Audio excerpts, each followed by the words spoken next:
नमस्कार।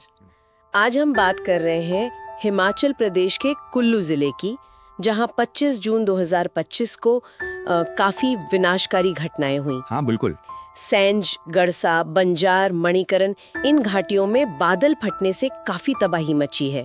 तो आज हम जो जानकारी हमारे पास है उसके आधार पर समझने की कोशिश करते हैं कि इसका असर क्या रहा, बचाव कार्य कैसे चल रहे हैं और क्या सवाल उठ रहे हैं इससे। बिल्कुल।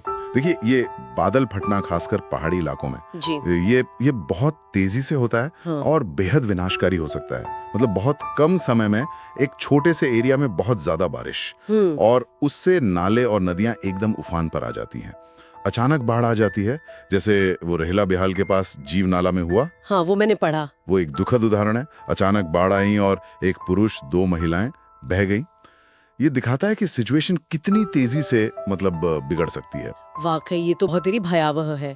और जो लोगों के नुकसान की खबरें आ रही हैं, वो आंकड़ा भी शायद बढ़ रहा है। हाँ, बढ़ रहा है। जैसे वो खनियारा धर्मशाला के पास, हालांकि वो कांगड़ा जिले में है, पर शायद इसी बड़ी आपदा का हिस्सा मान रहे हैं उसको।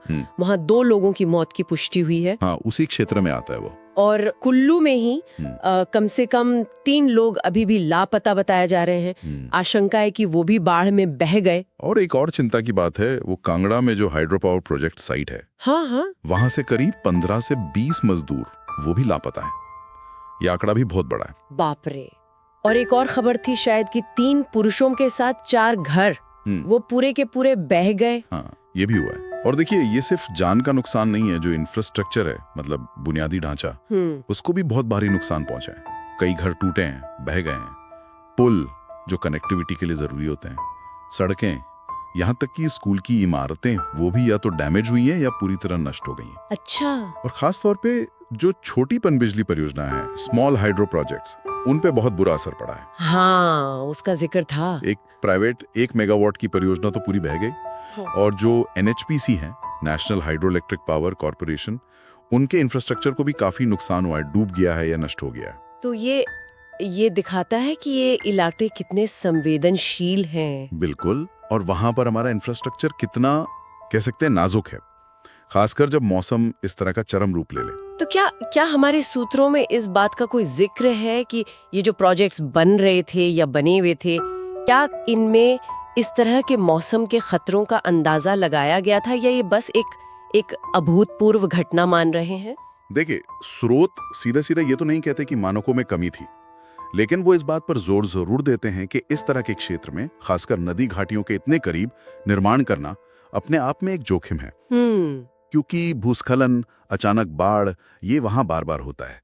तो ये घटना जाहिर है इस बहस को और तेज करेगी कि भाई, जो डेवलपमेंट प्रोजेक्ट्स हैं, खासकर एनर्जी वाले, उनको बनाते समय क्या इन इकोलॉजिकल सेंसिटिविटीज का, मतलब पर्यावरण की संवेदनशीलता का पूरा ध्यान रखा जा रहा है? हाँ, ये बहुत जरूरी सवाल है। खैर, अभी जो तत्काल संकट है, उसमें राहत और बचाव कार्य कैसे चल रहे हैं?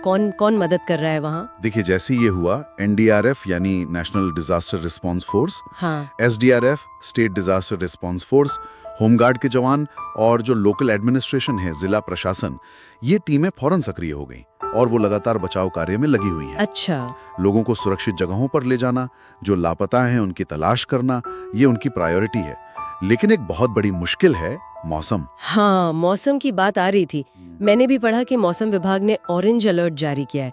इसका ठीक मतलब क्या है और बचाव कार्य पर इसका क्या असर पड़ रहा है? ऑरेंज अलर्ट का मतलब है कि अभी खतरा टला नहीं है, स्थिति गंभीर है और अगले कुछ दिनों तक, शायद 27 जून तक, अच्छा, भारी से बहुत भारी बारिश और अचानक बाढ़ का खतरा बना हुआ है। तो इससे क्या हो रहा है कि एक तो बचाव कार्य में दिक्कत आ रही है, टीमें हर जगह पहुंच नहीं पा रही शायद, और दूसरा, नए सिरे से बाढ़ या लैंडस्लाइड का रिस्क भी बढ़ गया है। इसलिए प्रशासन लगातार अपील कर रहा है लोगों से कि सावधान रहें। और क्या कुछ खास सलाह दी गई है लोगों को? मतलब क्या करें, क्या न करें? हाँ, मेन सलाह तो यही है कि लोग नदियों और नालों के किनारों से दूर रहें, पुलों से, निचले इलाकों से, खासकर वो जो ज्यादा संवेदनशील घाटियां हैं, जैसे जीव नाला, ब्रह्मगंगा, पार्वती घाटी, इन इलाकों में जाने से बचें। और मौसम विभाग जो भी चेतावनी जारी कर रहा है, उस पर नजर रखें। और जो लोकल अथॉरिटीज हैं, अधिकारी जो निर्देश दे रहे हैं, उनका सख्ती से पालन करें। अभी जान बचाना सबसे जरूरी है। तो मतलब कुल मिलाकर देखें तो 25 जून की ये जो बादल फटने की घटनाएं हैं, इन्होंने कुल्लू और आसपास के इलाकों पर बहुत बहुत गहरा और दुखद असर डाला है।